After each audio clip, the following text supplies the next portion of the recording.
না আমরা মধ্যে দেখতেছি যে জিনিসটার দাম বাড়ে একবারে 50% এর বেশি বাড়ায় দেয়, এরপরে 1%, 0.5% ইত্যাদি করে তারা কমায়। তাহলে এটা কি মানুষকে ধোঁকাবাজি ছাড়া আর কিছু আছে? এই দ্রব্যমূল্যের ঊর্ধ্বগতি কমানোর জন্য সরকার অবশ্যই চেষ্টা করতে পারে। এর আগে ছিল যে বাংলাদেশে চালের দাম বেশি, তখন স্লোগান ছিল গত ফ্যাসিস্ট সরকারের যে ভাতের পরিবর্তে আপনারা আলু খান, চালের দাম বেশি হয়েছে কি করবো, আমরা তো আমদানি করতেই আছি, তাও তো দাম কমে না, তখন আলু খাইতে বলে। কিন্তু এখন দেখা গেল যে চালের চাইতে আলুর দাম বেশি। এখানে আবার সিন্ডিকেট, যখন কৃষকদার মাঠে আলু তুলবে তখন তার কাছ থেকে নেওয়া হলো আপনার 25 টাকা কেজি, 20 টাকা কেজি।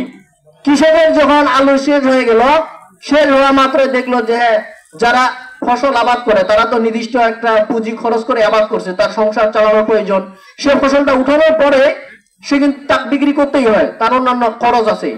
যখন তার বিক্রি করার প্রয়োজন তখন বাজার স্থিতিশীল, একবারে কেমন স্থিতিশীল যে 20 টাকা, 10 টাকা, 5 টাকা পর্যন্ত মানুষ আলু বিক্রি করছে, এমনকি ফেলে দিছে।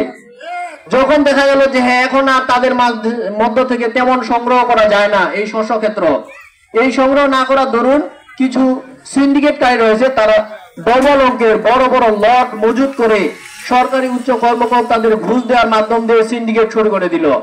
একদিনে দেখা গেল আপনার 10 টাকা, 5 টাকা, 20 টাকার আলু 50 টাকায় যায় ব্লক। এই 50 টাকাকে আর নামানো হয় না, ওখান থেকে বাড়ানো হয়।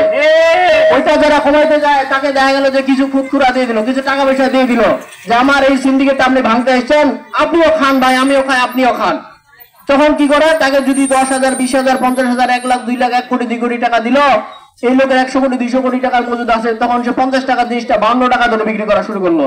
মানে ওখানে হাত দিলে আরো বাড়া শুরু করে। 50 টাকা থেকে তখন 52 টাকা কিনতে হবে, আরো বলাইতে যাবেন 55 টাকা কিনতে হবে, বেশি বলাইতে যাবেন আজকের মতো 80 টাকা কিনতে হবে। তাই নাকি এই দ্রব্যমূল্যের নিয়ন্ত্রণ সরকার করতে পারছে?